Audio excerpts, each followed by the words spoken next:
Oi, gente, voltamos então à próxima unidade de modelos atômicos, né? Vamos continuar. E a gente já começa falando aqui das limitações, né, do modelo de Rutherford, né? Vamos lembrar aqui que a gente tem o Dalton, que fala de uma bola maciça, indivisível. A gente tem o Thomson, que fala do pudim com passas, beleza? Que ele já fala de elétron, né? Ele descobriu, foi a primeira vez que falava de elétron. E nós temos também, aí depois nós temos o Rutherford, que é o modelo planetário. O que é o modelo planetário? Eu tenho uma, um núcleo pequeno, denso e positivo, e eu tenho a eletrosfera, que os elétrons ficam orbitando, né, em volta desse núcleo, beleza? Os elétrons negativos. Só que o que acontece? Eu tenho limitações. Por quê? Depois do Rutherford vem o Bohr, né? Que é o, na verdade, ele foi o aluno de Rutherford e ele foi fazer um experimento para confirmar se realmente, né, esse modelo era realmente o que o Rutherford falava ou não, do mesmo jeito que o Rutherford fez com Thomson, tá? E o que acontece? O Rutherford afirmou uma coisa que entrou em discussão e ele não conseguia explicar, que era o seguinte: o Rutherford falava que os elétrons rodavam em volta do núcleo em órbitas descontínuas, ou seja, em órbitas indefinidas. Desculpa, em órbitas descontínuas não, gente. Apaga essa palavra aí. Em órbitas indefinidas, tá? Então eles não tinham um caminho certo para seguir. Eles poderiam ficar aí rodando em volta do núcleo sem um caminho certo. Só que, o que acontece? O Bohr veio para falar o seguinte: se os elétrons emitem energia, né, que eles já sabiam que tinha, que a, eles emitiam energia na forma de luz e calor. Essa energia é igual nós, a gente tem muita energia, mas a gente com o tempo vai diminuir essa energia quanto mais a gente gasta, né? Então, se os elétrons emitem energia, a velocidade deles com o tempo vai diminuir, porque eles não têm um caminho certo para seguir. Então, se a velocidade deles diminui, a energia deles vai diminuindo com o tempo, eles podem chocar com o núcleo uma hora. E isso não é interessante, né? Isso não, na verdade não existe, não acontece. Então não tem sentido, algo está errado no modelo do Rutherford. Porque os elétrons não podem então ir para qualquer lugar, né? Na verdade, os elétrons, eles têm uma camada para andar. Mas como que eles têm essa ideia, né? Nessa época ainda não tinha essa ideia. Bom, a verdade, o que o Bohr descobriu é que o espectro de luz é descontínuo. E o que significa isso? Vamos lá. O Rutherford, ele falou o seguinte, que se eu coloco uma lâmpada e faço uma fenda, né, coloco dois aparatos aqui que eu deixo essa luz, em vez dessa luz ser transmitida para todos os lados, ela vai ser direcionada para um lugar, tá? Essa luz bate num prisma.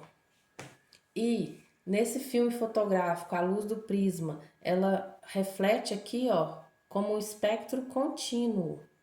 O que é isso? Todas as luzes do arco-íris, tá? Então, no Rutherford, ele defendia o seguinte, que como cada elétron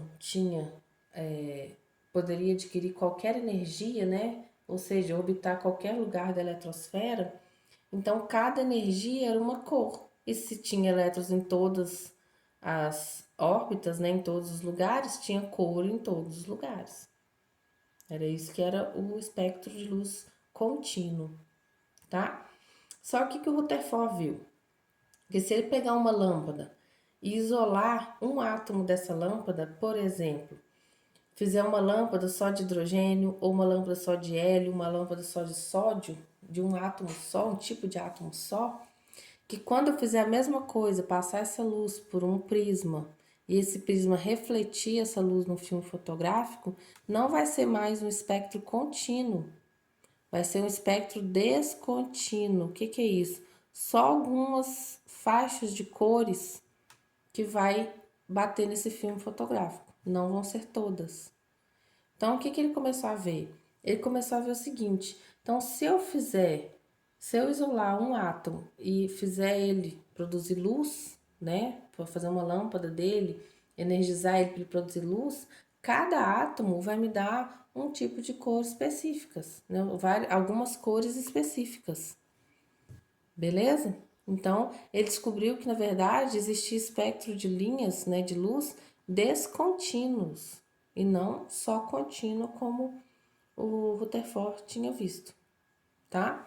Aí ele propôs um modelo. O que que acontece? O modelo de Bohr, ele continua sendo bem parecido com o de Rutherford, no qual eu tenho um átomo positivo pequeno, né, desculpa, um núcleo positivo e pequeno no meio do meu átomo, e em volta eu tenho a eletrosfera.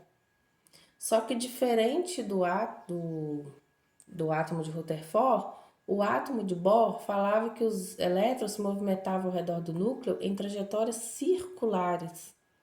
Então, vocês vão colocar que ele mudou uma coisinha.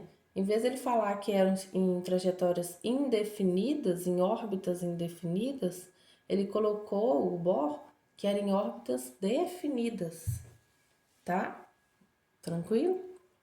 Bom, e ele chamou essas órbitas de camadas ou níveis. Nessas trajetórias circulares, essas órbitas de camadas ou níveis, tá? E hoje, até hoje, a gente sabe que existem átomos com até 7 camadas ou 7 níveis. E ele começa a contar do K. Então, a gente sabe que tem K, L, M, N, O, P e Q. Pode existir mais? Pode, mas que se conhece até agora são essas 7, tá? Tem átomos, então, que tem uma camada só, por exemplo, a camada K, e outros átomos que tem 2, tem 3, tem 4, até 7 camadas, beleza? E cada nível ou cada camada tem um valor de energia próprio. Então, o elétron não pode ficar rodando sem saber qual órbita ele vai fazer. Ele ou fica rodando em volta da órbita, de uma órbita, ou ele vai rodar em volta de outra órbita. Então, ele não pode ter, né, uma trajetória indefinida. A trajetória dele é definida, tá? A gente chama esse determinado valor de energia de energia quantizada. Tá? É o quanto, né? O quanto é o valor de energia, que foi esse cara aqui, ó, Max Planck, que definiu, tá? Isso aí a gente já entra mais pro lado da física quântica, então a gente já é o máximo que a gente vai na física quântica é até aqui. O que que é esse nível de energia quantizada? Significa o quê? Que cada átomo tem valor de energia diferente um dos outros. E cada valor de energia me dá cores diferentes. Então, cada átomo tem seu espectro de cor diferente um do outro, tá? Isso aqui, deixa eu descer mais, deixa eu ver aqui. Isso aqui que a gente fala é o famoso salto quântico. O que que é isso? Cada átomo, cada elétron não tem um determinado nível de energia, né, o valor de energia. Então, o que acontece? Para ele sair de uma órbita mais interna para uma órbita mais externa, né, mais para fora aqui, esse átomo tem que absorver calor, né? Calor, energia, ele tem que absorver energia, tá? E se esse átomo, esse elétron, quiser voltar para um nível mais interno, né, um nível mais perto do núcleo, ele tem que liberar essa energia que ele absorveu para pular para fora, né, para uma órbita mais externa. Então, para ele voltar, ele tem que liberar essa energia, tá? Isso chama salto quântico.